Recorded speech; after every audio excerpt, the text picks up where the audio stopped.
Hey, Steve Mignani here doing the Junkyard Crawl at Bernardston Auto Wrecking in Bernardston, Massachusetts. In the dead of winter, the snow has fallen, but that hasn't dampened our spirits at all, especially when it comes to talking about the Ford Capri, or actually the Mercury Capri. You gotta remember, the Ford Mustang, the Fox Mustang, arrived in 1979 and ran through 1993. Well, from 79 through 86, Mercury had its own version of Mustang known as the Capri. Let's remember too, there was a first-gen Mercury Capri, 1968 through 1978. Now the 68 through 70 were sold in England, but we got them here 1970 through 78 as the Capri and Capri 2, which had four bangers and V6s, but you could get a V8 in one of these things. We'll get to that in a second. But the primary thing that separated the Mercury Capri from the Ford Mustang was largely the grille and the fenders and the rear quarter panels. It had this sort of pronounced wide body effect, something you won't find on a Fox Mustang. Kind of cool. Now we've got to remember, of course, the first generation Capri appeared, like I say, in England in 1968, but we got them here in this country. You might remember that. There it is right there, the first generation of Capri, seen here in Motor Trend of February 1972. Capri, the sexy European. And of course, we know that Motor Trend never makes mistakes, with one exception, canceling Roadkill's Junkyard Gold. Canceled? What do you mean we're canceled? Just saying. Getting back to this beauty, we can see here, again, 4-lug wheels, which are standard fare on all Capris and Fox Mustangs, with the exception of the SVO, of which there was no such thing in Mercury land. Now here is the Mercury Lincoln catalog for 1980. Now second year, 1984 Capri. Let's have a peek inside of this thing right here and look at what's on offer. There it is right there. That's the best Capri, some would say. That is the Turbo RS, the hood and the side. You know, Turbo RS, that was not cheap, $1,186. But for that, you got 140 horsepower versus 119 out of the V8, 102 out of the 2.8 V6, and a mere 88 out of the naturally aspirated 2.3. Now again, these RS turbos were only made in 79 and 80 in Capri land. So interesting piece right there. Now those wheels, by the way, those are the TRX wheels. That's a metric rim, which is 15.3 inches in diameter. In other words, you need specific Michelin TRX tires. And if you have TRX wheels on your Fox today, you need to call Coker and pay $400 a piece for them, because you can't get them at the corner tire shop. Those metric tires, again, are 15.3 inch diameter. You can't squeeze a 15 onto that rim. It ain't gonna work. But anyway, with all that said, let's poke around this puppy and see what we can learn.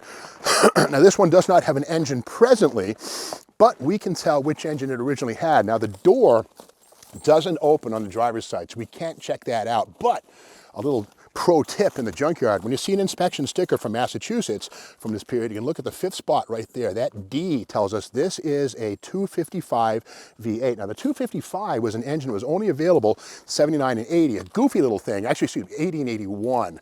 It was an evolution of the 302. Now the difference is it had the same 3-inch stroke as the 302, but it was a smaller engine by 300 or 32 thousandths. The bore was smaller than the 302. So the 255, again, a 2-year stopgap engine, and again, only 114 horsepower. But with that said, there was once a 255 under the hood of this thing, and we see right here remnants of the factory ram air. Yeah, believe it or not, all engines at this point in time took advantage of outside cool air fed by a duct near the bumper and fed from here into the air cleaner. And this was a, something you would have paid extra for back in the supercar 60s. And it's proof that high performance techniques also improve economy in some cases. Colder air is denser air, and it's better for the intake charge. But again, we also see here the front sway bar. This puppy right here has the red and the blue paint daubs. Those have been there since day one when this thing was built at the Ford plant, and those identify this as the thicker front sway bar to be installed on V8 cars. And of course, the thickest bar of all would have been on that Turbo RS Capri package. But again, a little 255 once thumped away here. Let's take a peek inside, and Shane, if you want, go around me and we'll see the inside. And I'll open the door. Now, of course, these were all sold as hatchbacks. Again, the Capri was never offered as a convertible or a trunk sedan, always a hatchback from 79 through 86. We get to the inside, and we'll notice on the driver's side door that circular crest, that Ghia.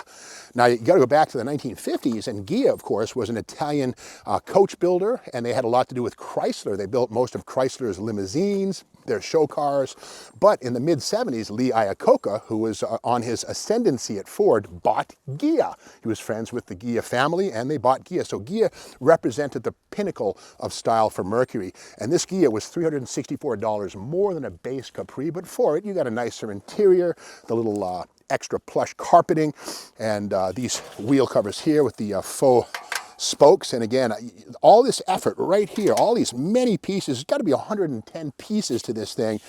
All that to give you the look of a wire wheel. It's cheaper, but still, you got to wonder what was up. Of course, simulation was the key in so many mass-produced vehicles, including the Capri Ghia. Let's play a little game called What's in the Box. And here, of course, is the glove compartment. Yeah, let's take a peek, and there we go. Not much. Oh, an old cassette tape. Remember these things? Angels of the Sea. It's a mixed tape. Somebody, you can see right here when you see tape on top, that means that somebody defeated the no-can tape over function. So somebody took this Angels of the Sea tape, Angels of the Sea, Florida, I don't know who that is, but somebody took and taped their Duran Duran or their Echo and the Bunnymen over the Angels of the Sea. Probably a good move if you ask me, especially when it comes to the Echo and the Bunnymen. This one's an automatic, which of course means C4, not a heavy-duty C6. And between them, we can see that little sticker, important seat belt rules. This is the time when government mandates to buckle up before you drive overruled your personal ownership in the car. And that very austere, I said it again, austere, but that very basic-looking sticker right there was imposed on you by Uncle Samuel so that you'd be sure to wear your seatbelt and be a good little robot.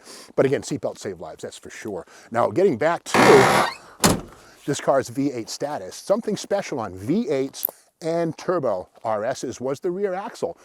They have a 7.5-inch ring gear, a little bit bigger than the 6.75-inch ring gear seen on lesser naturally aspirated four-bangers and V6s. So the rear axle on this thing is the 7.5. Again, in 1985-86, the 8.8 arrived on the HO Capri 302, and of course the Mustang GT and the LX with the 5.0, the 8.8, but again, didn't exist at this point in time. And beyond that, with 114 horsepower and an automatic, this is not going to break that 7.5-inch ring gear. But again, we see on this one here, the hatchback seen on all of these things, but something that came along in 1985 and 86 was a special hatchback just for Capri. They had a big bubble glass like that, which set them aside and set them apart. Now this one here, we can tell, here's the Ghia crest right here once again, kind of faded away, but that said Ghia at one point. And somebody was a bow tie fan who had this car, maybe the boyfriend of the gal who drove this on a daily basis, who can say, but it says Chevy on the back. Well, maybe there was a Chevy under the hood, but I don't see signs of that. But again, the Capri had a specific rear face, but again, all of this stuff could take either Mustang or Capri lights, so that was how Ford kind of economized and made the Fox platform into a Mustang or a Capri all in one. Now, the Capri did live on. It was a third generation built in Australia, a little two-seater, four-banger, goofy little car. In fact, we did a video on that. We'll have a link to that video, the third-gen Capri, in the description of this video. But this is the second-generation Capri seen between 79 and 86. A fairly popular car, but not really hugely popular. With that said, Ford sold a total of 272,322 Mustangs in 1980 versus a mere 79,894 Capris. So these were slightly more expensive, but not nearly as popular. You got to remember too that Ford did that often. The Mercury was sort of like the slightly upscale brand. The Ford Pinto had the Mercury Bobcat. The Ford Fairmont had the Mercury Zephyr. So basically this was the Mustang with a Mercury remake. So if you like this video, be sure to subscribe to the Steve Mag's YouTube channel, ring the bell so that you're aware of the next video, which is going to happen tomorrow morning. We'll see you then.